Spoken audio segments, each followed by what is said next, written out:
Hi guys, welcome to the channel. Thank you for joining me. Thank you for your continued support. Right, I couldn't not do a video on this subject today.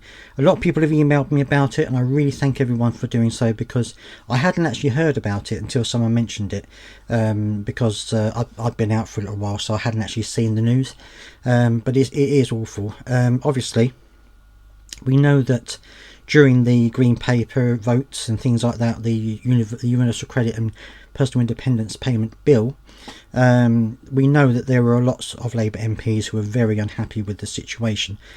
Lots of them very publicly said that they were not going to vote for the cuts, and many didn't. Now obviously they weren't quite enough to overturn the vote, but a number of them didn't vote for the government. And Keir Starmer now has got his revenge, because it looks as though he's going to, or already has, drawn the whip from many of them. So let's look at the article now. It's on the BBC, and I'll show you what I mean.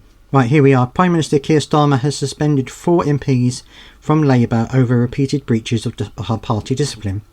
Neil Duncan-Jordan, Brian Leishman, Chris Hincliffe and Rachel Mascow have had the party whip removed, meaning the MPs will sit as independents in the House of Commons. 3 other MPs, Rosanna Alin Khan, Bel Ribeiro Adi and Mohamed Yassin, have been stripped of their trade envoy roles. It comes after 4 of the suspended MPs and the former trade envoys voted against the government's welfare reform bill earlier this month.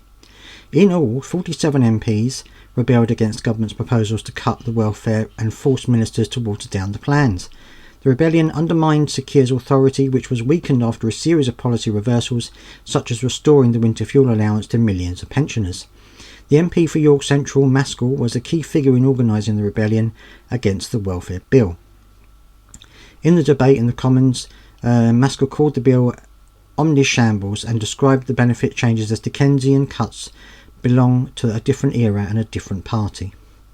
Maskell told the BBC she had been elected to Parliament to speak up for her constituencies. I don't see myself as a rebel, but I am not afraid to speak up about whatever is in my constituencies' interests. In a message to the Prime Minister, she said, "I'm here to build a bridge with you."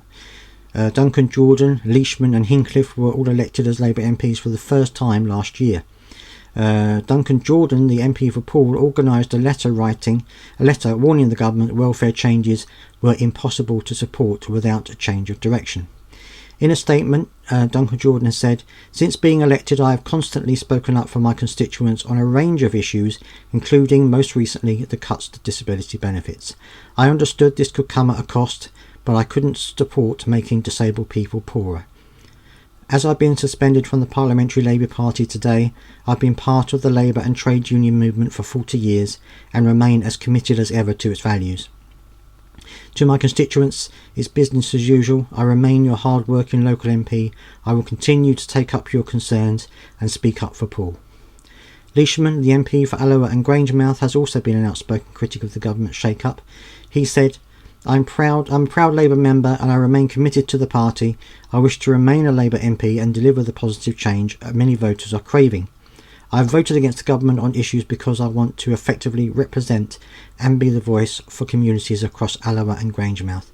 I firmly believe that this is not my duty as MP to make people poorer, especially those that have suffered because of austerity and its dire consequences. It is the honour of my life to be the MP for Alloa and Grangemouth, and my priority remains representing and fighting for constituents, whether they voted for me or not. Hinchcliffe said, "I remain proud to have been elected as a Labour MP, and I hope in time to return to the Labour benches.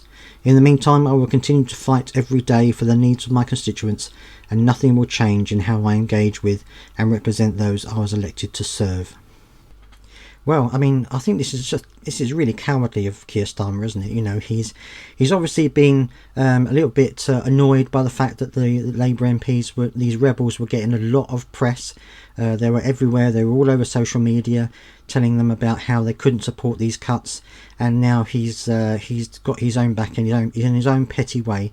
by withdrawing the whip from them. So it really is despicable, it really is.